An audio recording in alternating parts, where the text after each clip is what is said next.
l'opportunité de rencontrer et remercier les organisateurs des rencontres littéraires. L'unique préoccupation de l'homme, d'après Ibsen, serait la recherche du bonheur. En tout cas, pour vous, je suis sûre que c'est la lecture. Bonne rencontre à vous. Je vois qu'il y a beaucoup de traducteurs qui sont là, c'est très sympa. Merci. L'intitulé de ce débat, la seule vraie rébellion est la recherche du bonheur. Moi, quand je lis cette phrase-là, je lis la recherche du bonheur, ça veut dire que le bonheur n'est pas là. Moi, ce que je sais, c'est que cette vie-là, je ne peux pas la vivre. Je ne peux plus la vivre.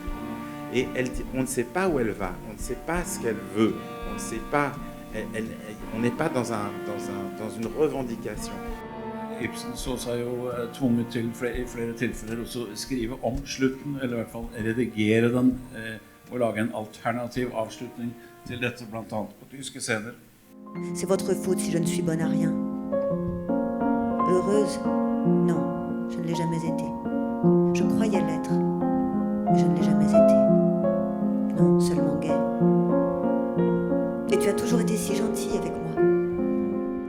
Et le risque suffit à me séduire, moi, quand je vois les héros. Alors même si ça se termine mal, les histoires d'amour finissent mal en général.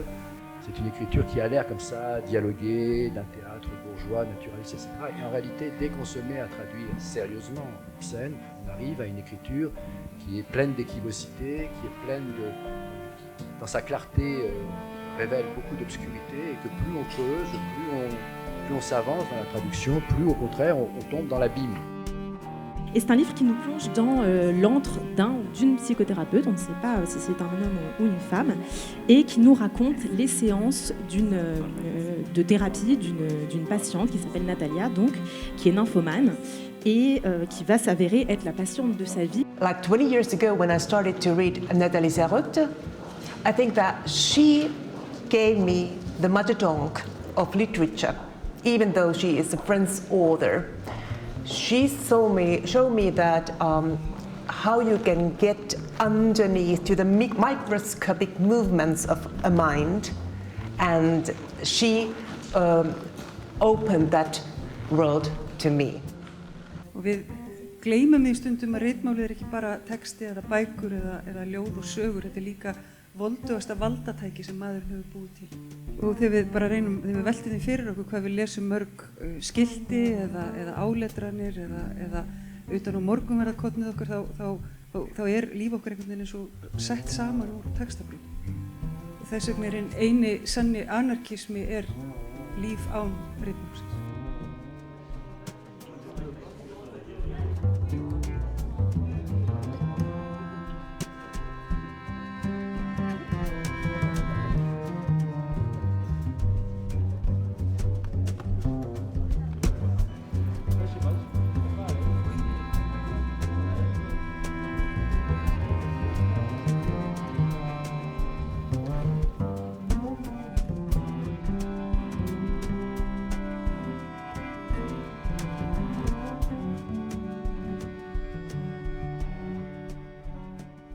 L'histoire au pluriel est un personnage. Plusieurs fois on dit « revoilà les histoires ».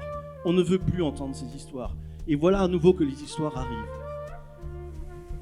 Og að skrifa er eiginlega nákvæmlega það. Það er að færa okkur heima sem að vissulega er ekki til. Et en fait, écrire, c'est ça. Écrire, c'est nous apporter des mondes qui, d'une certaine manière, n'existent pas. Eða uppgötva. Ou bien découvrir ces mondes, ces univers. Og þannig að stækka þann heim sem við búum. Et ce faisant, on élargit l'espace du monde et de l'univers dans lequel chacun d'entre nous vit. Og frásagnarlistin ætti að tengja þetta saman. Tengja sem sé minninguna við lífið, minninguna við lífið. På den ene side så kan fortællingerne jo både sådan samle verden, give mening i verden, når tingene går i opløsning omkring os, så kan vi have brug for fortællingerne sådan samlende kraft på en eller anden måde for at finde fodfæste igen i livet. Hvernig hægt að ímynda sér að hér í þessu reggráa tilbreytingaleysi búi söguþjóð? Comment peut-on imaginer qu'ici, dans cette monotonie grise de pluie, vit une nation d'histoire?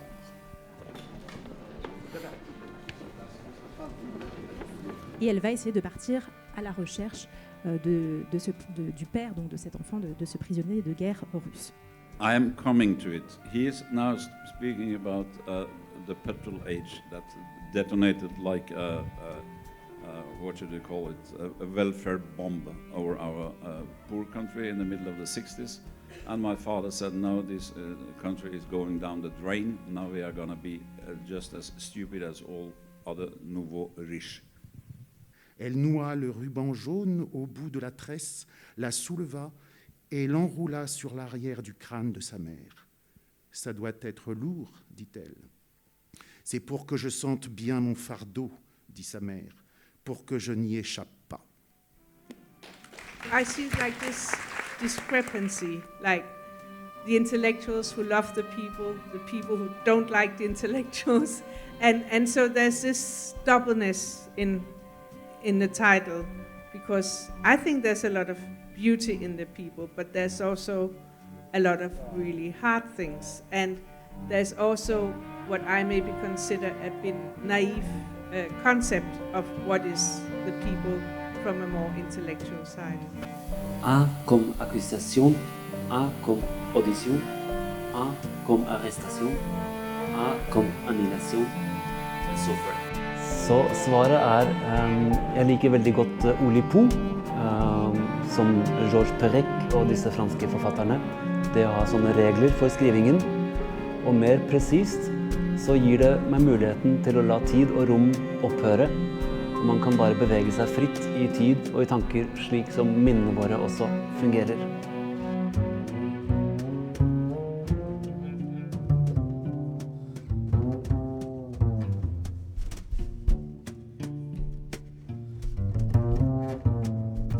Jeg tror, det er derfor, at jeg blev så barsk igen, fordi jeg var faktisk vred. Jeg havde meget vrede, og jeg havde meget afmagt, som sammen med kærlighed, blev rundt af Ukraine, guerre. Biélorussie, dictature impitoyable. Turquie, guerre civile et dictature. Russie, dictature. Quand on est allé en train vers Prague, j'ai essayé de trouver où c'était ce souvenir. Et en fait, ça n'existe pas. J'avais construit ce mémoire. Normalement, c'est ça le récit d'un voyage. Tout ce qui ne marche pas. Si on a un smartphone, tout marche.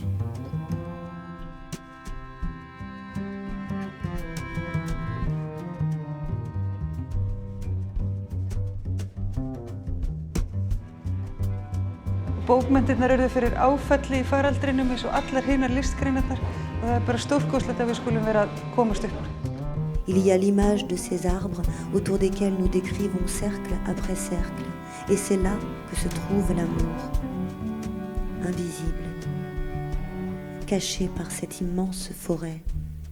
They don't need language.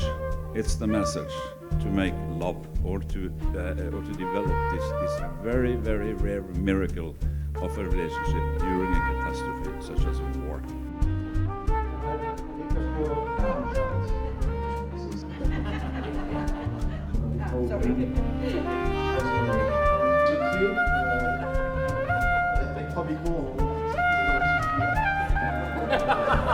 Après, on fera en espagnol. Hein,